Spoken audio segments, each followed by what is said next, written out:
اللهم صل على سيدنا ومولانا محمد وعلى آل سيدنا ومولانا محمد وبارك وسلم عليه. أعوذ بالله من الشيطان الرجيم. بسم الله الرحمن الرحيم. لله ما في السماوات وما في الأرض، وإن تبدوا ما في أنفسكم أو تخفوه يحاسبكم به الله، ويغفر لمن يشاء ويعذب من يشاء، والله على كل شيء قدير. آمن الرسول بما أنزل إليه من ربه والمؤمنون كل آمن بالله وملائكته وكتبه ورسله لا نفرق بين أحد من رسله، وقالوا سمعنا وأطعنا غفرانك ربنا وإليك المصير. لا يكلف الله نفسا إلا وسعها، لها ما كسبت وعليها ما اكتسبت. ربنا لا تؤاخذنا إن نسينا أو أخطأنا، ربنا ولا تحمل علينا إسرا كما حملته على الذين من قبلنا، ربنا ولا تحملنا ما لا طاقة لنا به، واعف عنا واغفر لنا وارحمنا، أنت مولانا فانصرنا على القوم الكافرين. صدق الله مولانا العظيم، وبلغنا رسوله النبي الأمي الأمين الكريم، ونحن على ذلك لمن الشاهدين والشاكرين، والحمد لله رب العالمين. السلام علیکم ورحمۃ اللہ تعالی وبرکاتہ۔ ہمارا آج کا درس سورۃ البقرہ کی آخری 3 آیتیں 284، 285 اور 286 پر مشتمل ہے، اور یہ 3 آیتیں قرآن پاک کی اور خاص طور پر سورہ بقرہ کی عظیم الشان آیتیں ہیں۔ ان میں اللہ تبارک و تعالی نے علم و معرفت اور عنوان اور حکمت کی بہت سی باتیں جو ہیں وہ بیان کی ہیں، اور ان کے اندر بہت سے اسباق ہیں جن کے مسلسل تلاوت سے انسان کے علم کے اندر، اس کی دانش کے اندر جو ہے وہ اضافہ ہوتا ہے۔ پہلے آیت نمبر 284 کو لیتے ہیں، اور یہ جو آیت ہے یہ اگرچہ یہاں سے ایک نیا رکوع شروع ہو رہا ہے، لیکن اس کا ربط جو ہے پچھلی آیتوں کے ساتھ بہت ہی گہرا ہے، اور پچھلی آیتوں میں خاص طور پر وہ آیت 280 والی کہ جس کے اندر جو کہ قرآن پاک کی اور سورہ بقرہ کی طویل ترین آیت ہے، اور اس کے بعد 281 والی جو آیت ہے اس کے اندر بھی کچھ موضوعات ایسے تھے کہ جن کا تعلق اس آیت کے ساتھ بنتا ہے، جو طویل ترین آیت ہے 282، اس میں بنیادی طور پر ایک ہی بات جو ہے وہ بیان ہوئی ہے کہ جب مسلمان آپس میں لین دین کریں تو اس کو لکھ لیں اور اس کے لیے گواہ بنائیں، اور گواہوں کو حکم دیا گیا کہ وہ انصاف سے کام لیں اور امانت اور صداقت کا جو ہے وہ خیال رکھیں، اور خاص طور پر شہادت اور گواہی۔ اور دونوں آیتوں کے آخر میں ایک میں اللہ نے فرمایا واللہ بکل شیء علیم، اور دوسری میں فرمایا کہ اللہ تبارک و تعالی تم جو کچھ بھی کرتے ہو اس سب کو جو ہے وہ اللہ تبارک و تعالی جانتا ہے۔ تو یہ ربط علماء کرام بتاتے ہیں کہ یہ جو آیت ہے للہ ما فی السماوات و ما فی الارض، اور اس کے اندر جو تین چار باتیں بیان ہوئی ہیں وہ مکمل کرتے ہیں اس حکم کو جو کہ ان دونوں آیتوں کے اندر بیان ہوا ہے، جس کے اندر امانت کا، صداقت کا، شہادت کا، اور اللہ تبارک و تعالی نے اس بات کا یہ بھی حکم دیا کہ وہ وہ لوگ کہ جو شہادت کو اور حق کو چھپاتے ہیں انہیں جاننا چاہیے کہ وہ عاصم قلبہ، وہ ایک دل کے گناہ کا ارتکاب کرتے ہیں۔ اور یہ آیت جو ہے 284، اس کے اندر کچھ باتوں کا تعلق ہے جو انسان کے قلب کے ساتھ ہے،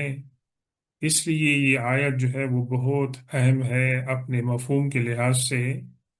اور یہ ان دو آیتوں میں جو باتیں بیان ہوئی ہیں ان کو سپلیمنٹ کرتی ہے، ان کو کمپلیٹ کرتی ہے۔ اور دوسرا جو ربط ہے اس آیت میں اور اس کے بعد کی جو دو آیت ہیں، ان کا ربط جو ہے وہ سورہ بقرہ کی جو ابتدائی آیات ہیں اور ان کے اندر جو مضامین بیان ہوئی ہیں ان کے ساتھ ربط ہے، کہ سورہ بقرہ کی ابتدائی آیات کے اندر اللہ تبارک و تعالی نے ایمان کی جو فنڈامنٹلز ہیں ان کو بیان کیا، اور خاص طور پر اللہ کی توحید اور پیغمبروں پر ایمان لانا، اور اسی طریقے سے پہلی جو کتابیں ہیں ان پر ایمان لانا اور قیامت پر ایمان لانا، اور پھر اللہ کی طرف سے یہ خوشخبری کہ وہ لوگ جو ہیں راہ راست پر ہیں اور وہ اصل میں فلاح پانے والے ہیں۔ تو کامیابی اور فلاح کا ایک دوسرا تصور مختلف الفاظ میں ان تین آیات کے اندر جو ہے وہ بیان کیا گیا ہے۔ پہلا جو مطلب ہے حکم ہے اور تعبیر ہے وہ ہے آیت کے آغاز میں للہ ما فی السماوات و ما فی الارض، To Allah belongs everything whatever is in the heavens and the earth there۔ اس میں جو لا لفظ ما ہے وہ جنرل ہے،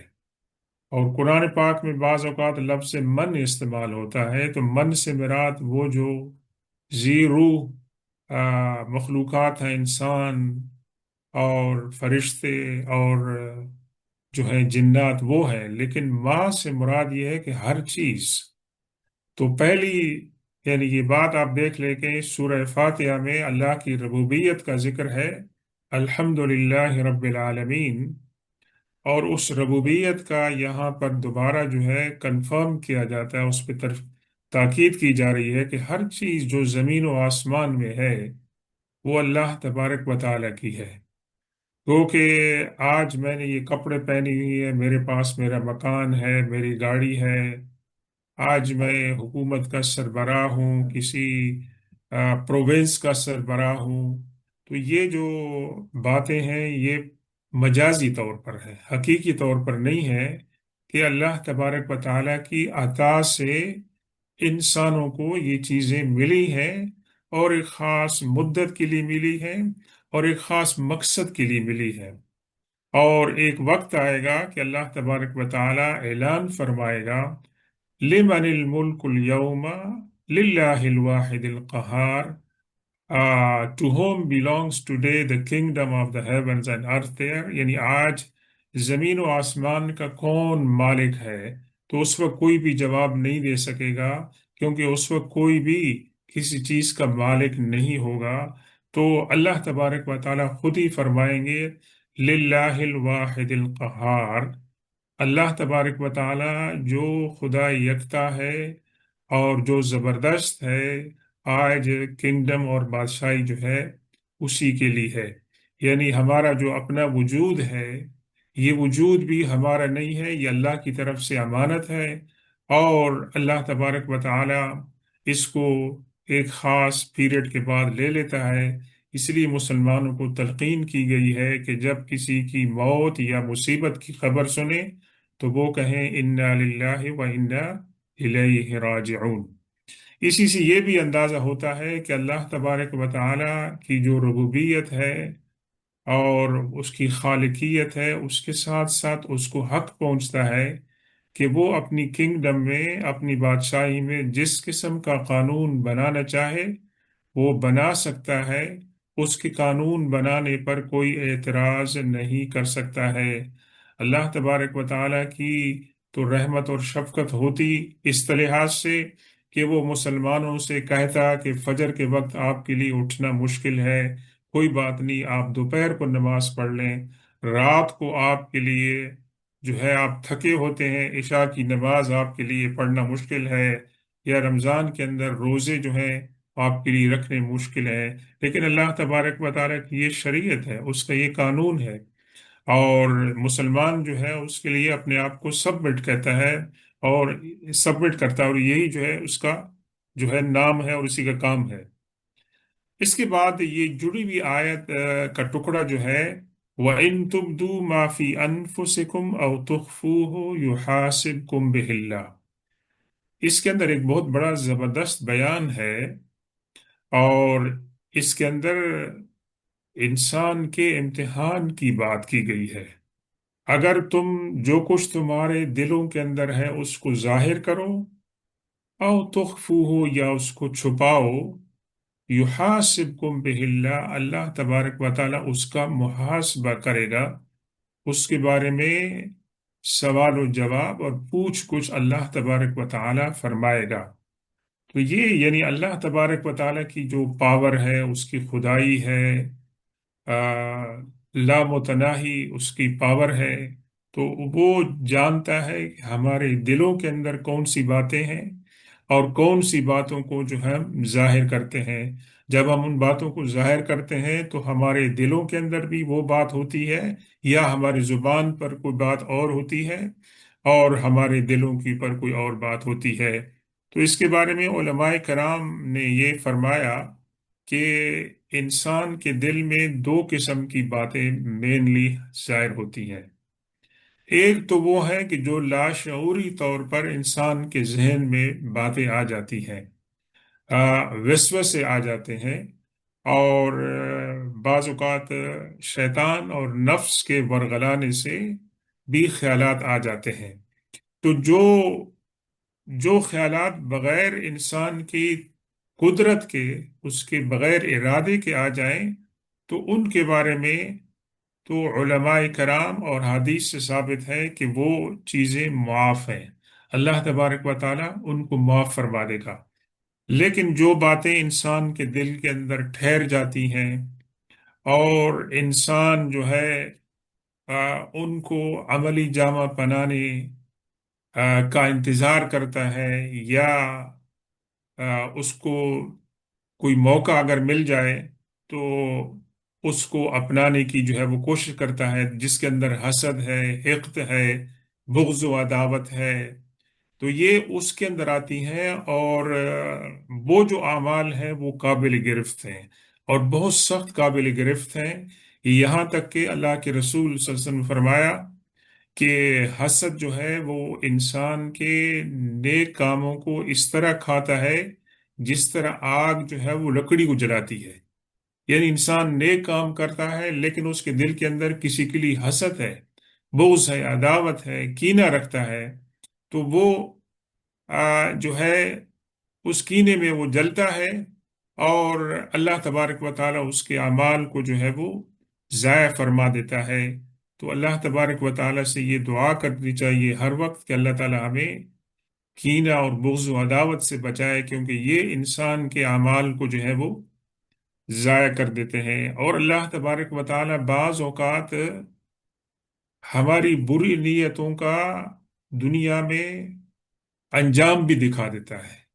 بعض اوقات انسان کی نیتیں بری، کیسے کہتے ہیں، کسی نے کے لیے گڑھا کھودا اور وہ اس گدھے کے اندر وہ خود جو ہے وہ گر گیا۔ تو اس طرح کا ایک واقعہ ہے کہ حضور پاک صلی اللہ علیہ وسلم نے جب مکہ فتح فرمایا تو یہ ایک بہت بڑا فیسٹیول بن گیا، سیلیبریشن بن گئی کہ اللہ تبارک و تعالی نے مسلمانوں کو فتح فرمائی، عطا فرمائی، کامیابی ہو گئی۔ اور حضور پاک صلی اللہ علیہ وسلم طواف کر رہے ہیں، اور طواف کے دوران آپ پیچھے مڑ کر دیکھتے ہیں ایک شخص کو جس کا نام فضالہ بن عمرو تھا، اور حضور پاک صلی اللہ علیہ وسلم اسے فرماتے ہیں کہ میاں، تم اپنے نفس میں اس وقت کیا سوچ رہے ہو، کیا پلان کر رہے ہو؟ تو وہ شخص کہتا ہے کہ میں تو اللہ کا ذکر کر رہا ہوں۔ تو اللہ کے رسول فرمایا کہ تم یہ پلان کر رہے تھے کہ تم اپنے ساتھ تلوار بھی لے کے آئے ہو، کہ تم طواف کے دوران میرے اوپر حملہ کرو گے اور مجھے موت سے دوچار کرنے کی کوشش کرو گے، کیا تمہارا یہ پلان تھا یا نہیں تھا؟ تو وہ شخص اعتراف کرتا ہے، اور اللہ کے رسول صلی اللہ علیہ وسلم معافی مانگتا ہے، اور حضور پاک صلی اللہ علیہ وسلم اپنا دست اقدس اس کے سینے پر رکھتے ہیں، اور پھر اس کے لیے دعا کرتے ہیں کہ اللہ تعالیٰ اس کے دل کو پاک کر دے اور اس کو معاف کر دے۔ تو یہ صاحب کہتے ہیں کہ اس واقعے سے پہلے مجھے حضور پاک صلی اللہ علیہ وسلم سے بہت زیادہ نفرت تھی، لیکن اس واقعے کے بعد آپ میری زندگی میں محبوب ترین جو ہے وہ شخصیت بن گئے۔ کس بات پہ؟ کہ انہوں نے اپنے دل کے اندر ایک پلان بنایا تھا، یہ سمجھ کر کہ یہ جو پلان ہے میرا، اس کو کسی کو اس کا علم نہیں ہے، لیکن اللہ تبارک و تعالی چیزوں کو ظاہر فرماتا ہے، جو چیزیں انسان چھپانا چاہتے ہیں۔ اس لیے حدیث پاک میں آتا ہے کہ قیامت والے دن اللہ تبارک و تعالی اپنے ایک بندے کو قریب کرے گا اور اس سے فرمائے گا کہ دیکھ، تم نے دنیا میں یہ گناہ کیے تھے، اور ان گناہوں کو میں نے چھپایا تھا، اور اس کے اندر یہ بھی شامل فرمائے گا کہ نے فلاں فلاں باتیں اپنے دل میں یہ سوچی تھی اور میں نے ان کو چھپایا تھا، اور آج میں تیرے اوپر دوبارہ پردہ کر رہا ہوں کہ میں مخلوق کے سامنے تیرے گناہوں کو ظاہر نہیں کر رہا ہوں۔ تو یہ اللہ تبارک و تعالیٰ کی بڑی مہربانی ہوگی ایک انسان کے اوپر کہ اللہ تعالیٰ علیم بذات صدور ہے، ہمارے جو کمزوریاں ہیں ہمارے دلوں کے اندر ان تمام کو جانتا ہے، لیکن اللہ تبارک و تعالیٰ نے یہ حکمت رکھی ہے کہ ہمارے دل کی جو کیفیات ہیں بعض اوقات ہمارے چہرے سے ظاہر ہو جاتی ہیں، اور ہم ان کو چھپانے کی یا ان کے اوپر پردہ ڈالنے کی کوشش کرتے ہیں، لیکن اللہ تبارک و تعالیٰ نے یہ انسانوں پر رحم فرمایا ہے کہ اگر ہر انسان کے دل کے جو تاثرات ہیں وہ ایکسپوز ہونا لگیں تو پھر انسانوں کا آپس میں رہنا جو ہے وہ مشکل ہو جائے گا، لیکن اللہ تعالیٰ نے اس بات کو اپنے علم تک جو ہے رکھا ہے، اور دوسرے انسانوں سے اللہ تبارک و تعالیٰ نے اس کو جو ہے وہ چھپایا ہے۔ تو جب یہ آیت نازل ہوئی تو صحابہ کرام اللہ کے رسول صلی اللہ علیہ وسلم کی بارگاہ میں حاضر ہوئی ہے، اور وہ اپنے گھٹنوں پہ کھڑے ہو گئے، یعنی اتنا ان کو یہ بات سیریس لگی کہ جو کچھ ہمارے دلوں میں ہے ہم اللہ تبارک و تعالیٰ اس کا بھی حساب لے گا۔ تو یا رسول اللہ، ہم تو نماز تو پڑھ لیتے ہیں، روزہ بھی رکھ لیتے ہیں، جہاد بھی کر لیتے ہیں، صدقہ بھی کر لیتے ہیں، اس کی تو ہم طاقت رکھتے ہیں، لیکن یہ دلوں کے اندر جو ہمارے خیالات آتے ہیں یہ ہمارے کنٹرول سے باہر ہے۔ یہ تو ایک ایسی چیز ہے کہ جس کے اوپر ہمارا کنٹرول نہیں ہے۔ تو اللہ کے رسول صلی اللہ علیہ وسلم نے ان سے فرمایا کہ آپ کہیں کہ سمینا و اطعنا غفرانک ربنا و الیک المصیر، کہ اللہ تبارک و تعالی ہم نے آپ کی احکامات کو سنا اور اس کی پیروی کری، اور ہم آپ کی مغفرت اور معافی جو ہے اس کے طلبگار ہے۔ یہ اس طرح کہ بنو اسرائیل کو جب کوہ طور پر اللہ تبارک و تعالیٰ نے ان کے اوپر پہاڑ جو ہے وہ کھڑا کیا، تو ان سے فرمایا کہ خذوا ما آتیناکم، جو کچھ ہم آپ کو دے رہے ہیں اس کو لے لو، لیکن انہوں نے جواب میں کیا کہا؟ سمینا و عصینا، ہم نے سنا لیکن ہم نافرمانی کر رہے ہیں ویسے۔ تو مسلمانوں کو اللہ کے رسول صلی اللہ علیہ وسلم نے کیا تعلیم دی کہ آپ کہیں کہ ہم نے سنا ہے، ہم جو ہے وہ پیروی کرتے ہیں۔ تو یہ تھوڑا سا بہت بڑا فرق ہے مسلمانوں کے اندر اور بنو اسرائیل کے اندر، کہ مسلمانوں کو اللہ تعالیٰ نے عاجزی اور ان کی ساری کی تعلیم فرمائی، جبکہ ان کے ہاں کیا تھا؟ تکبر تھا، غرور تھا، اور اللہ تبارک و تعالیٰ کے سامنے جو ہے نا آرگومنٹ کرنی تھی۔ پھر اس کے بعد اللہ تعالیٰ نے فرمایا فَيَغْفِرُ لِمَن يَشَاءُ وَيُعَذِّبُ مَن يَشَاءُ، یہ اللہ تبارک و تعالیٰ کی پاور میں ہے، اس کے علم ہے کہ تمہارے دل کے اندر جو خیالات ہیں اس کے اوپر اللہ تبارک و تعالیٰ گرفت فرماتا ہے یا اللہ تعالیٰ معاف کرتا ہے۔ یہ ٹوٹلی اللہ تبارک و تعالیٰ کی ڈسکریشن ہے۔ تو اللہ تبارک و تعالیٰ جو ہے اس کو کوئی مجبور نہیں کر سکتا ہے کہ وہ کسی چیز کو معاف نہ کرے، یا مطلب ہے کہ عذاب سے دوچار نہ کرے۔ اللہ تبارک و تعالیٰ مالک الملک ہے، وہ جو چاہے کر سکتا ہے۔ واللہ علی کل شیء قدیر، اور اللہ تبارک و تعالیٰ جو ہے وہ ہر چیز کے اوپر جو ہے وہ قادر ہے۔ تو اس آیت سے ایک تو درس یہ ملتا ہے کہ اللہ تبارک و تعالی ہمیں جو ہے دل کی پاکیزگی عطا فرمائے، جو قلبی بیماریاں، اس لیے اللہ کے رسول صلی اللہ علیہ وسلم کی دعاؤں میں سے ایک دعا تھی اللہم طہر قلبی من النفاق، اللہ تعالیٰ میرے دل کو منافقت سے بچا، وعملی من الریاء، اور میرے عمل کو دکھاوے سے بچائے ویسے۔ اور اس کے بعد یہ بھی آپ نے فرمایا کہ اللہ تعالیٰ جو نگاہوں کے اندر چیٹنگ ہو سکتی ہے، ڈسپشن ہو سکتی ہے، اس سے بھی بچائے، اور زبان کو جو ہے وہ جھوٹ سے جو ہے وہ بچائے۔ تو یہ بہت پیاری دعا ہے، اللہ تعالیٰ ہمیں اس دعا کو اپنی دعاؤں میں شامل کرنے کی توفیق عطا فرمائے۔ اس کے بعد ہم آتے ہیں آیت نمبر 285 اور 286۔ یہ جو دو آیتیں ہیں یہ مخصوص آیتیں ہیں، اور ان کے بارے میں متعدد احادیث بیان ہوئی ہیں، جن کا خلاصہ یہ ہے کہ اللہ کے رسول صلی اللہ علیہ وسلم کو یہ معراج کے سفر میں عطا ہوئی تھی۔ جب آپ کو معراج کا سفر ملا تو اس کے اندر یہ بھی عطا ہوئی تھی، اور اس کی ایک مناسبت ہے کہ معراج کے سفر میں یعنی جو مشرکین کی، قریش کی جو پرسیکیوشن کی تھی حضور صلی اللہ علیہ وسلم اور صحابہ کرام کی، وہ ایک کلائمیکس سے پہنچ گئی تھی، اور ایک وقت آنے والا تھا کہ انہوں نے حضور صلی اللہ علیہ وسلم کو نعوذ باللہ قتل کرنے کا منصوبہ بنانے والے تھے۔ تو اس حال کے اندر اللہ تبارک و تعالی نے معراج کے سفر میں بطور تحفہ یہ دو آیتیں اللہ کے رسول صلی اللہ علیہ وسلم کو عطا کی، اور ان کے بارے میں حدیث میں آتا ہے کہ ایک حدیث میں کہ حضور پاک صلی اللہ علیہ وسلم، غالباً حضرت عبداللہ بن عباس اس کو روایت کرتے ہیں کہ ایک دن آپ بیٹھے تھے صحابہ کرام کے ساتھ، اور آپ کے ساتھ حضرت جبریل علیہ السلام بھی بیٹھے ہوئے تھے، اور جبریل علیہ السلام بھی بیٹھے تھے کہ اتنی دیر میں ایک بڑی زوردار جو ہے نا آواز آئی، تو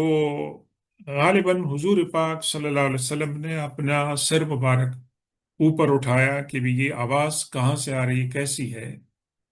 تو جبریل علیہ السلام نے کہا کہ یہ آواز ایک فرشتے کی وجہ سے آئی ہے جس نے آج آسمانوں کا دروازہ کھولا ہے، اور وہ دروازہ اس سے پہلے کبھی نہیں کھولا گیا ہے۔ اور وہ آواز یہ بتاتی ہے کہ اے محمد صلی اللہ علیہ وسلم، آپ کو بشارت ہو، یعنی وہ فرشتہ آپ کو یہ بشارت دینے آیا تھا کہ آپ کو دو نوروں کی بشارت ہے جو آپ کو دی گئی ہے، اور وہ دو نور ایسے ہیں کہ جو آپ سے پہلے کسی نبی کو نہیں دی گئے تھے، اور وہ ہے فاتحۃ الکتاب یعنی سورہ فاتحہ، اور سورہ بقرہ کی آخری جو دو آیتیں ہیں یہ آپ کو عطا کی گئی ہیں، اور ان میں کسی ایک حرف کی بھی آپ تلاوت نہیں کریں گے، لیکن آپ کو اللہ تبارک و تعالیٰ اس تلاوت میں جو آپ مانگیں گے وہ آپ کو دیا جائے گا۔ تو یہ اللہ کے رسول صلی اللہ علیہ وسلم کو بشارت دی جا رہی ہے، کس بات کی؟ کہ ان دو آیتوں کے اندر جو چیز بھی مانگی جائے گی اللہ تبارک و تعالیٰ وہ عطا فرمائے گا۔ اور ایک حدیث پاک میں اللہ کے رسول صلی اللہ علیہ وسلم نے فرمایا کہ یہ جو دو آیتیں ہیں یہ اللہ تبارک و تعالیٰ نے مجھے اپنے عرش کے نیچے خزانہ خاص میں سے عطا فرمائی ہیں، اور اللہ تبارک و تعالیٰ نے اپنی کائنات کی تخلیق سے 2000 سال پہلے ان کو اپنے ہاتھ سے لکھا تھا، تو وہ اللہ تعالیٰ نے مجھے جو ہے عطا فرمائی، یعنی یہ کہ ایک خاص تحفہ ہے جو اللہ تبارک و تعالیٰ نے حضور پاک صلی اللہ علیہ وسلم کی امت کو جو ہے وہ عطا فرمایا ہے۔ اور ایک حدیث میں ہے کہ اللہ کے رسول صلی اللہ علیہ وسلم فرمایا کہ جو رات کو سونے سے پہلے ان دونوں آیتوں کی تلاوت کرتے ہیں تو وہ دونوں آیتیں اس کے لیے کافی ہو جاتی ہیں، سفیشٹ ہو جاتی ہے۔ تو یہ الفاظ اتنے جامع ہیں، کمپریہنسو ہیں، کہ اس سے کیا مراد ہے؟ اللہ کے رسول صلی اللہ علیہ وسلم فرمایا کہ یہ دونوں آیتیں کافی ہو جاتی ہیں۔ ایک تو علماء کرام نے اس کی تعبیر یہ کی کہ اگر کوئی انسان قیام اللیل نہیں کر سکتا ہے اور وہ یہ دونوں آیتیں رات کو سونے سے پڑھ لے، سونے سے پہلے پڑھ لے، تو اللہ تبارک و تعالیٰ اس کو قیام اللیل کے برابر ثواب عطا فرمائے گا۔ ایک تو یہ ہے، اور دوسرا یہ ہے کہ اللہ تبارک و تعالیٰ اس رات کو اسے جو جسمانی یا دوسری کوئی تکلیف پہنچ سکتی تھی، اللہ تبارک و تعالیٰ اس کو، اور خاص طور پر شیطان اور نفس کے شر سے جو ہے وہ اللہ تبارک و تعالیٰ اس کو محفوظ رکھے گا۔ اور تیسری تعویل یہ کی جاتی ہے کہ دوسرے اذکار اگر انسان نہ بھی کر سکے رات کو، تو یہ جو ذکر ہے، یہ جو آخری دو آیتیں ہیں، یہ ذکر بھی ہے، یہ تلاوت بھی ہے، اور یہ وظیفہ جو ہے اس کو تمام دوسرے اذکار سے جو ہے وہ بے نیاز کر دے گا۔ اور چوتھی تعبیر یہ ہے کہ ان کے اندر جو کنٹینٹس ہیں ان دونوں آیتوں کے اندر، اگر مسلمان ان کے اوپر عمل کر لے، ان کو سمجھ لے، تو یہ اس کے لیے جو ہے وہ کافی ہوں گی۔ تو یہ مقصد ہے کہ اس کے اوپر تعلیم دی گئی ہے کہ ہم سونے سے پہلے ان کو پڑھیں۔ اور آخری بات یہ کریں کہ حضرت عمر فاروق رضی اللہ تعالیٰ عنہ اور حضرت علی رضی اللہ تعالیٰ عنہ کی طرف یہ قول منقول ہے کہ کوئی بھی معمولی سی عقل و فہم و فراست والا مسلمان اس کے لیے یہ نامناسب لگتا ہے کہ وہ رات کو سونے سے پہلے ان دو آیتوں کی جو ہے وہ تلاوت کرے۔ تو یہ ہمارا روٹین ہونا چاہیے، اور ان کو جیسے کہ حضرت علی رضی اللہ تعالیٰ خود فرماتے ہیں کہ جب میں نے حضور پاک صلی اللہ علیہ وسلم سے یہ بات سنی اس کی فضیلت کی، تو میں ان کی جو ہے وہ تلاوت کرتا ہوں۔ تو اس کے بعد کی آیت کے اندر اللہ تبارک و تعالیٰ نے جو مسلمانوں کے جو تھوڑے بہت خدشات تھے ان کے بارے میں پھر جو ہے وہ ذکر فرمایا۔ فرمایا آمن الرسول بما انزل الیہ من ربہ والمؤمنون کل آمن باللہ وملائکتہ وکتبہ ورسلہ۔ جس طرح کہ پہلے عرض کیا گیا کہ ان تینوں آیتوں اور خاص طور پر آخری دو آیتوں کے اندر ریمائنڈر ہے، خلاصہ ہے، جو قرآن سورہ بقرہ کی ابتدائی آیات کے اندر ہے کہ پیغمبر صلی اللہ علیہ وسلم ایمان لائے اس بات پر کہ جو اللہ کی طرف سے ان پر نازل ہوا۔ یہ بہت اہم پوائنٹ ہے بس، یعنی حضور پاک صلی اللہ علیہ وسلم کا ایمان محکم تھا، غیر متزلزل ایمان تھا اپنی دعوت پر، اپنی دعوت کے سچ ہونے پر، اور اس بات پر بھی ایمان تھا کہ یہ میری دعوت جو ہے وہ کامیاب ہوگی۔ اور یہ جو تھا ون آف دا فیکٹرز تھا کہ حضور پاک صلی اللہ علیہ وسلم کا مشن جو ہے وہ کامیاب ہوا، کہ آپ کو یقین تھا کہ آزمائشیں آ رہی ہیں، مشکلات ہوں گی، لیکن یہ دعوت اپنے انجام کو جو ہے وہ پہنچے گی، اس لیے آپ اس کی محنت کرتے رہے۔ اور جب صحابہ کرام نے یہ جذبہ دیکھا حضور پاک صلی اللہ علیہ وسلم کی کنوکشن اور کمٹمنٹ کا، تو ان کا ایمان بھی ماشاءاللہ جو ہے وہ مضبوط ہو گیا۔ اس لیے فرمایا والمؤمنون، اور ان کے ساتھ جو مومنین ہیں وہ بھی اس بات پر ایمان رکھتے ہیں، اللہ کی پر ایمان رکھتے ہیں، اللہ کے فرشتوں پر ایمان رکھتے ہیں، اللہ کی کتابوں پر ایمان رکھتے ہیں، اللہ کے رسولوں پر ایمان رکھتے ہیں۔ اور یہ اس امت کی ایک امتیازی خصوصیت ہے کہ جس کو اللہ تعالیٰ نے امت وسط اور خیر الامم جو بنایا ہے، یہ نہیں ہو سکتا ہے کہ وہ پیغمبر جو پہلے تشریف لائے ہیں وہ ان کا انکار کرے، نہیں، ان تمام کو بھی مانتے ہیں، کیونکہ ان کی تعلیمات جو ہیں وہ قرآن و حدیث کے اندر جو ہے بیان کی گئی ہیں، اور وہ کہتے ہیں لا نفرق بین احد من رسلہ، ہم اللہ کے رسولوں میں کسی کے درمیان تفریق نہیں ڈالتے ہیں، بحیثیت اللہ کے رسول ہم تمام کو جو ہے وہ مانتے ہیں۔ ہاں، ان کے مناقب ہیں، ان کے فضائل ہیں، اللہ تعالیٰ نے موسیٰ علیہ السلام کو کلام کرنے کی توفیق عطا فرمائی، حضرت عیسیٰ علیہ السلام کو جو ہے بغیر باپ کے پیدا فرمایا، اور ان کے بھی جو ہے وہ مناقب بیان فرمائے۔ اور وہ کیا کہتے ہیں، وہ قالوا سمعنا واطعنا غفرانک، کہ اللہ تبارک و تعالی کے احکامات کو ہم نے سن لیا ہے اور ہم اطاعت کرتے ہیں، اور غفرانک، اللہ تبارک و تعالی ہم آپ کی معافی چاہتے ہیں، آپ سے آپ کی مغفرت چاہتے ہیں کہ آپ ہمیں معاف کر دیں، وَإِلَيْكَ الْمَصِيرُ، اور آپ کی طرف ہم نے رجوع کرنا ہے۔ تو اس کے اندر عاجزی اور انکساری ہے، اور یہ عاجزی اور انکساری کا سبق جو ہے مسلمانوں نے حضور پاک صلی اللہ علیہ وسلم سے سیکھا۔ آپ کی تمام دعاؤں کو آپ دیکھ لیں، ہر دعا کے اندر عاجزی اور انکساری کا ایک مجسمہ نظر آتا ہے اللہ کی بارگاہ کے اندر،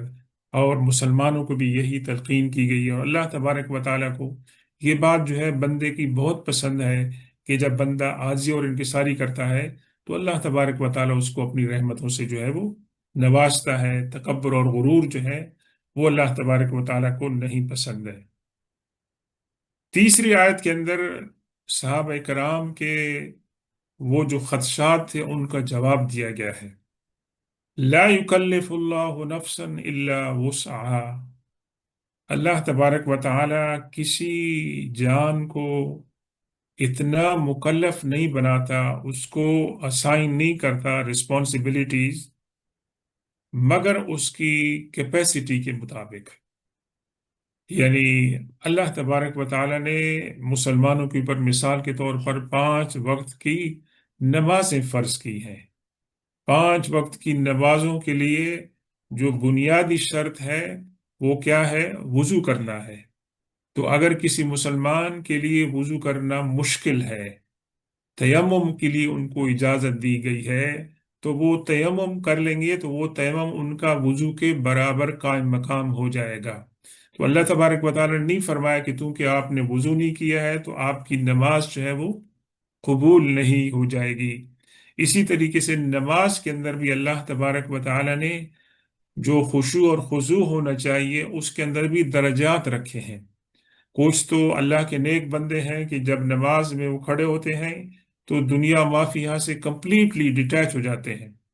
اور ہم جیسے گناہ گار انسان ہیں کہ جب ہم نماز شروع کرتے ہیں تو ہمارے دل کے اندر تمام خیالات جو ادھر ادھر پھیلے تھے وہ نماز کے اندر جو ہے ہمارے پاس آ جاتے ہیں، اور وہ ہمیں ڈسٹریکٹ کرنے کی کوشش کرتے ہیں، تو اللہ تبارک و تعالیٰ نے ان کو معاف فرمایا ہے، ایز لانگ کہ ہم دوبارہ کنسنٹریٹ کرنے کی کوشش کرتے ہیں۔ تو اس کی بہت ساری مثالیں ہیں، کہ اللہ تبارک و تعالیٰ بندے کو جو ہے اس کی طاقت سے زیادہ مکلف نہیں کرتے ہیں۔ جو لوگ روزہ نہیں رکھ سکتے ہیں، مثال کے طور پر ان کے لیے فدیہ دینے کا مطلب ہے کہ حکم ہے کہ وہ فدیہ جو ہے وہ دیں۔ جو نماز فزیکلی نہیں پڑھ سکتے ہیں، وہ گھر میں جو ہے جس طریقے سے پڑھ سکتے ہیں، بیٹھ کے پڑھ سکتے ہیں، بیڈ کے اندر پڑھ سکتے ہیں، تو وہ ان کو اللہ تبارک و تعالی نے اجازت دی۔ اور یہ اللہ کے رسول صلی اللہ علیہ وسلم کی برکت ہے کہ اللہ تعالی نے مسلمانوں کے لیے اس شریعت کو جو ہے وہ آسان فرمایا۔ لہا ما کسبت وعلیہا ما اکتسبت، یہ بات بتا رہی ہے کہ اللہ تبارک و تعالی نے جو انسانوں کو ذمہ داریاں عطا فرمائی ہیں، اور انسان ذمہ داریوں کو ادا کرنے کے اندر مختلف ہیں، ہر انسان کا رول مختلف ہے، لیکن اللہ تبارک و تعالیٰ ایٹ دی اینڈ میں کیا کرے گا؟ لہا ما کسبت، جو اس نے اچھے کام کی ہیں اس کو اجر ملے گا، وعلیہا ما اکتسبت، اور جو اس نے برے کام کی ہیں اس کا انجام بھی جو ہے اس کو دے گی۔ یہ اللہ تبارک و تعالیٰ کا انصاف ہے، اور اللہ تبارک و تعالیٰ کسی انسان کے ساتھ جو ہے وہ ظلم نہیں فرمائے گا، بلکہ جو انسان کی نیکی ہوگی اللہ تعالیٰ برابر اس کو اس کا اجر جو ہے وہ عطا فرمائے گا۔ اب آخر جو ٹکڑا ہے وہ آیت کا، وہ بہت ہی اہم ہے ویسے، اور اس کے اندر اللہ تبارک و تعالیٰ نے مسلمانوں کو خاص طور پر ایک بڑی ہی خوبصورت دعا جو ہے وہ سکھائی ہے، اور اس کے اندر بڑے اسرار و رموز ہیں کہ اس امت کو اللہ تبارک و تعالی نے یہ دعا سکھائی ہے کہ یہاں یہ بیان کرنے کے بعد کہ انسان کو جو کچھ وہ کرے گا اس کا جو ہے انجام اسے دیکھنا پڑے گا، تو فرمایا دعا یہ کرو، ربنا، اے ہمارے پروردگار، لا تؤاخذنا، تو ہماری گرفت نہیں فرما، تو ہمیں سزا سے بچا، ان نسینا، اگر ہم کوئی کام بھول جائے ہمیں، مثل کوئی مسلمان رمضان کے دوران روزے کی حالت میں بھول کے کھا لے تو وہ اس کے لیے معاف ہے، ایز لانگ کہ اس کو یاد آ جائے تو وہ کھانا پینا چھوڑ دینے سے۔ او اختانا، یا ہم سے کوئی غلطی کر لے، ایکسیڈنٹلی ہم سے کوئی چیز ایسی بات ہو جائے تو ہمیں جو ہے معاف کر دے۔ یعنی یہ دعا اس بات کی تعلیم ہے کہ اللہ تعالیٰ اپنے بندوں سے شفقت فرمانا چاہتا ہے، وہ خواہ مخواہ ان کو سزا نہیں دینا چاہتا ہے، اور اس میں اقرار ہے بندوں کی طرف سے کہ ہم خطا کار ہیں،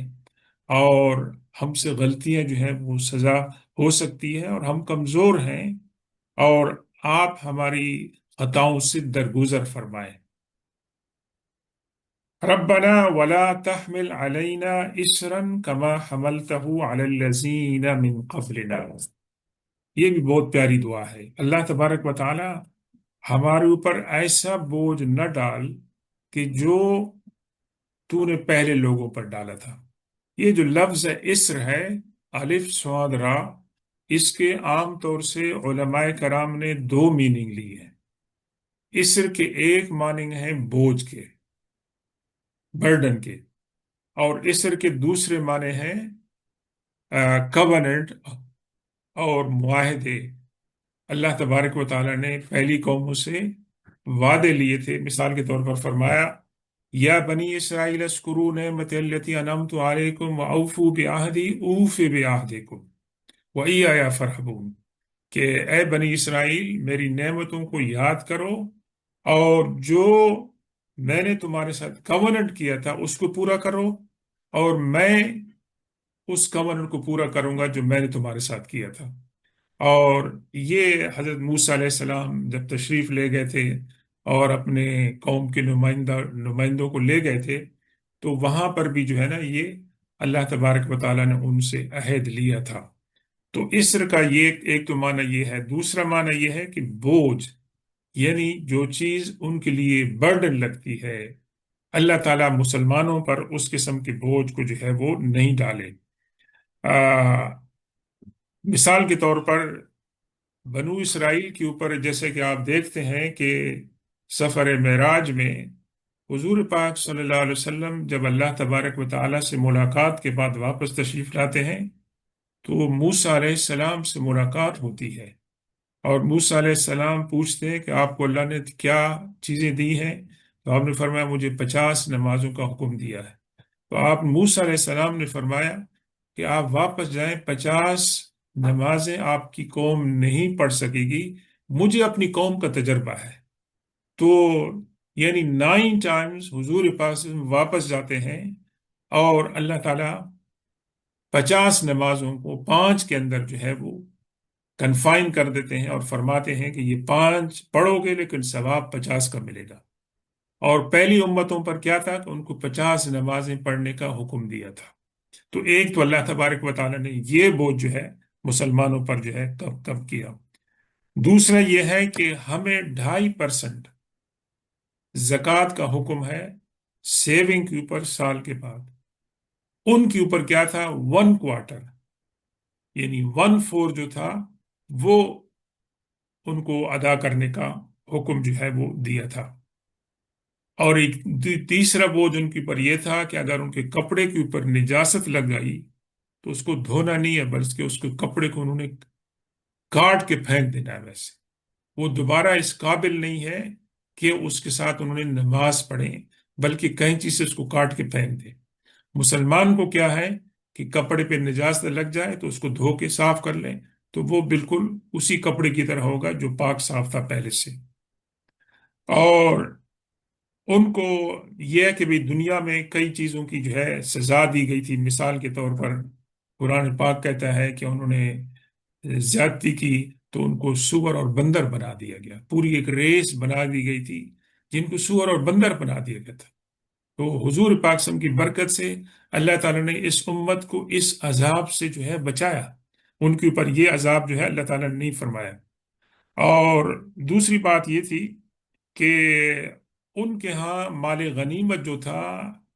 وہ ان کے لیے حلال نہیں تھا۔ مال غنیمت کے لیے یہ تھا کہ اس کے اوپر سے آسمان سے ایک آگ آتی تھی، اور وہ آگ اگر اس کو اٹھا لیتی تھی تو ان کی قبولیت کا جو ہے وہ یہ دلیل ہوتی تھی۔ لیکن حضور پاک صلی اللہ علیہ وسلم کی امت کے اندر جو ہے مال غنیمت کو جو ہے وہ حلال کر دیا۔ اسی طرح کی مطلب ہے کہ چیزیں ہیں۔ اور پھر یہ کہ اللہ تبارک و تعالیٰ نے ان سے بہت سخت قسم کے کونٹ لیے تھے، اور مسلمانوں سے اللہ تبارک و تعالیٰ نے اس بات کا جب کیا تو ان کے ساتھ آسانی کا معاملہ فرمایا۔ اس کے بعد اللہ تبارک و تعالیٰ فرماتے ہیں وَرَبَّنَا وَلَا تُحَمِّلْنَا مَا لَا طَاقَةَ لَنَا۔ اب یہ دیکھیں دونوں الفاظ کا روٹ ایک ہی ہے، لا تحمل ولا تحمل، ہا میم اور لام۔ ایک تو یہ کہ ہمیں تحمل کا معنی یہ ہے کہ آپ کے پاس کوئی سامان ہے آپ نہیں اٹھا سکتے ہیں، کوئی آپ کو وہ سامان اٹھانے میں مدد کرتا ہے تو یہ کہتے ہیں کہ تحمل ہے۔ آپ نے گاڑی میں سامان رکھ رہے ہیں، شاپنگ کی ہے، آپ خود سامان نہیں رکھ سکتے ہیں، کوئی آپ کو رکھتا ہے تو یہ آپ تحمل کہیں گے۔ لیکن تحملنا کے معنی یہ کہ کوئی آپ کو، آپ نے سر پر ایک گٹھڑی رکھی ہوئی ہے اور آپ کو کہتا ہے کہ نہیں یہ 2 گٹھڑیاں اور بھی آپ لے کے جائیں، جس طرح کہ عام طور پر بیچارے مزدوروں کو آپ دیکھتے ہیں کہ وہ ان کی جو کیپیسٹی ہوتی ہے اس سے بیونڈ بیچارے کام کرتے ہیں، وہ سامان جو ہے وہ ان کے اوپر لاد دیا جاتا ہے، یعنی یہ امپوزیشن ہے۔ تو دونوں طرح کی اللہ تعالیٰ سے انہوں نے درخواست کی ہے کہ ہمیں ایسی چیزوں، ایسی تعلیمات اور آرڈرز نہ دیں جن کو ہم برداشت نہیں کر سکتے ہیں ویسے۔ اب دیکھیں مسلمانوں کے روزے میں اور دوسرے لوگوں کے روزے میں کتنا فرق ہے ویسے، اور یہ اللہ تبارک و تعالیٰ نے ان انعامات میں سے ہے کہ جو ان پر نازل فرمائی۔ پھر آخر میں 4 نعمتوں کا سوال کیا گیا ہے جو بہت اہم نعمتیں ہیں۔ واعف عنا، اللہ تعالیٰ ہم سے درگزر فرما۔ واغفر لنا، اللہ تعالیٰ تو ہمیں معاف فرما دے۔ ورحمنا، اللہ تو ہمارے اوپر رحم فرما دے، انت مولانا، اے اللہ تو ہمارا آقا ہے، تو ہمارا مولا ہے، فانصرنا علی القوم الکافرین، اور ہمیں کافر قوم کے اوپر جو ہے وہ وکٹری عطا فرما۔ اور اس میں حکمت کی بات یہ ہے کہ سوال یہ ہو سکتا ہے کہ واف عنا اور وغفر لنا دونوں کو کیوں استعمال کیا گیا ہے؟ دونوں کے اندر جنرلی مفہوم تو یہ ہوتا ہے اللہ تبارک و تعالیٰ کی مغفرت اور معافی کا سوال ہے، لیکن اس کے اندر حکمت اور بلاغت کی بات ہے کہ واف عنا، یہ عین فا اور وا، اس کے بہت سارے مطلب ہے کہ میننگ ہے، اور ایک مطلب یہ ہے کہ کسی چیز کو مٹا دینا، کسی چیز کو کمپلیٹلی مٹا دینا۔ کہنے کا مقصد یہ ہے کہ اللہ تبارک و تعالی ہم سے جو گناہ سرزد ہوں ان کو نہ صرف آپ معاف فرما دیں، بلکہ ہمارے اعمال نامہ جو ہے اس سے بھی اس کو ڈیلیٹ کر دیں، اور اللہ تعالیٰ ان کو فرشتوں کی میموری سے بھی ڈیلیٹ کر دیں، اور ہماری جو میموری ہے اس سے بھی ڈیلیٹ کر دیں۔ دیکھیں ہم کئی گناہ کرتے ہیں، بعض اوقات گناہ ہم کو یاد نہیں رہتے ہیں ویسے، اور بعض گناہ ہمیں یاد رہتے ہیں اور ہر وقت ہمیں جھنجھوڑتے رہتے ہیں ویسے۔ تو اللہ تبارک و تعالیٰ نے یہ جو فرمایا واف عنا کا مقصد یہ ہے کہ گناہ جو کمپلیٹلی جو ہے ان کو آپ میرے اعمال نامہ سے نکال دیں۔ اور رمضان المبارک کی مناسبت سے کہ حضرت عائشہ صدیقہ رضی اللہ تعالیٰ عنہ نے حضور پاک صلی اللہ علیہ وسلم سے پوچھا کہ یا رسول اللہ، لیلۃ القدر اگر مجھے مل جائے تو اس رات کو میں کون سی دعا کروں؟ تو اللہ کے رسول فرمایا کہ آپ کہیں اللہم انک عفو تحب العفو فاعف عنی، اللہ تبارک و تعالیٰ تو سراپا سلامتی والا ہے، عافیت والا ہے، معاف کرنے والا ہے، اور تو معاف کرنے کو اور عافیت کو پسند کرتا ہے، اور مجھے جو ہے معاف کر دے۔ تو علماء کرام کہتے ہیں کہ یہاں پر اللہ کے رسول صلی اللہ علیہ وسلم نے یہ الفاظ نہیں استعمال کی اللہم اغفر لی، اگرچہ اللہ کے رسول کی دعاؤں میں یہ بات ہے مغفرت کا۔ تو یہ علماء کرام کہتے ہیں کہ واف عنا کا لفظ اس لیے استعمال کیا، اور وغفر لنا سے مراد یہ ہے کہ اللہ تعالیٰ معاف کر دے، لیکن اللہ تعالیٰ معاف کرنے کے باوجود ہمارے اعمال نامے کے اندر موجود رہ سکتا ہے، تو فرشتوں کو اس کا علم ہوگا، اور ہماری جو میموری ہے اس کے اندر بھی اللہ تعالیٰ اس کو رہنے دے کہ بار بار ہمیں وہ گناہ یاد آ جائے، 1 سال پہلے 50 سال پہلے ہم نے گناہ کیا تھا وہ ہمارے دل کے اندر آتا ہے۔ اور دوسرا یہ ہے کہ اللہ تبارک و تعالیٰ اس گناہ کو چھپا لے۔ وغفر لنا سے مراد یہ ہے کہ اللہ تعالیٰ ہمارے گناہوں کو چھپا دے، اور ہمیں اپنے گناہوں کی وجہ سے دنیا کے اندر بھی اور آخرت میں اس کی شرمندگی سے بچائے۔ تو یہ حکمت ہے کہ اللہ تبارک و تعالیٰ نے اس دعا میں عفو کا لفظ استعمال بھی فرمایا اور مغفرت کا لفظ بھی استعمال فرمایا۔ اور تیسری نعمت جس کا یہاں سوال کیا گیا ہے ورحمنا، ہمیں اللہ تبارک و تعالیٰ اپنی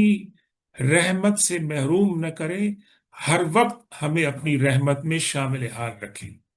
تو اللہ تبارک و تعالیٰ کی رحمت جو ہے وہ اللہ کے غضب کے اوپر حاوی ہے۔ ویسے اللہ تعالیٰ فرماتے ہیں کہ میں نے یہ بات لکھی ہے کہ میری رحمت میرے غصے پر جو ہے وہ غالب رہے گی۔ تو یہ تیسری بڑی نعمت ہے جس کا سوال کیا جا رہا ہے، انت مولانا، اس کے اندر بھی عاجزی ہے، تو ہمارا آقا ہے، تو ہمارا ماسٹر ہے، فانصرنا علی القوم الکافرین، اور یہ چوتھی نعمت ہے۔ اور یہ جیسے عرض کیا کہ یہ اس وقت یہ دعا عطا ہوئی تھی اللہ کے رسول صلی اللہ علیہ وسلم کو کہ جب مسلمان انتہائی پرسیکیوشن کے دور کے اندر تھے، جو حالات مایوس کن نظر آ رہے تھے، اس حال میں اللہ تبارک و تعالیٰ نے یہ دعا مسلمانوں کو سکھائی، جو ہمارے لیے اس کے اندر درس یہ ہے کہ جتنے بھی حالات پریشان کن ہو، مایوس کن ہو، اللہ تبارک و تعالیٰ کی رحمت سے مایوس نہ ہو، اور اللہ تبارک و تعالیٰ سے ہر وقت اس کی رحمت کا جو ہے وہ انسان سوال کرتا رہے۔ اللہ تبارک و تعالیٰ سے دعا ہے کہ اللہ تبارک و تعالیٰ نے ہمیں آج کے درس میں جن 3 آیتوں کے مطالعے کا موقع عطا فرمایا، اللہ ہمیں انہیں سمجھنے اور ان پر عمل کرنے کی توفیق عطا فرمائے۔ وصلی اللہ تعالی علی خیر خلقہ سیدنا و مولانا محمد و آلہ و اصحابہ اجمعین برحمتک یا ارحم الراحمین۔ بسم اللہ الرحمن الرحیم۔ الحمد للہ رب العالمین والصلاة والسلام علی سیدنا و مولانا محمد وعلی آل سیدنا و مولانا محمد وبارک وسلم۔ اے اللہ تبارک و تعالیٰ سے دعا ہے رمضان مبارک کے ان ایام کے اندر ہم نے قرآن پاک کی چند آیات کا مطالعہ کیا، اللہ تعالیٰ ہمارے اس عمل کو قبول فرما لے۔ اللہ تبارک و تعالیٰ اس ماہ مبارک میں قرآن کی زیادہ سے زیادہ تلاوت کی توفیق عطا فرمائے، اور اللہ تعالیٰ سے دعا ہے کہ اب تک ہم سے جو کچھ نیک کام اس کی توفیق سے ہوئی ہیں، اللہ ان کو قبول فرما لے، اور ہم خطاوار ہیں، کمزور ہیں، ہم سے جو کچھ غلطیاں ہو گئی ہیں، اللہ ہماری غلطیوں کو درگزر فرمائے اور ہمیں پورا اس کا اجر و ثواب عطا فرمائے۔ اور اس وقت فلسطین کے جو مسلمان ہیں، مظلوم ہیں، محصور ہیں، ان کے لیے بھی دعا کرتے ہیں اللہ تعالیٰ ان کو آزادی عطا فرمائے۔ اللہ کے خزانے میں کسی چیز کی کمی نہیں ہے، انک علی کل شیء قدیر۔ اللہ تبارک و تعالیٰ ان کو یہ تمام نعمت عطا فرمائے۔ اور اس وقت مشرق وسطیٰ میں جو فتنہ اٹھا ہوا ہے، اللہ تبارک و تعالیٰ اس فتنے کی آگ کو جو ہے جلد از جلد بجھا دے۔ اس کے اندر زیادہ سے زیادہ جو نقصان ہو رہا ہے، سب سے زیادہ وہ مسلمانوں کی جانوں کا ہو رہا ہے، مسلمانوں کی پراپرٹیز کا ہو رہا ہے۔ تو اللہ تعالیٰ سے ہم دعا کرتے ہیں کہ اس مخصوص مہینے کے اندر، اس کی برکتوں والی راتوں اور دنوں کے اندر، اللہ تعالیٰ اس فتنے کو مسلمانوں سے جو ہے وہ نجات دے، اور ظالم جو ہے اللہ تعالیٰ ان کو اس کا انجام جو ہے وہ دکھائے۔ وصلی اللہ تعالی علی خیر خلقہ سیدنا و مولانا محمد وآلہ وصحبہ اجمعین برحمتک یا ارحم الراحمین۔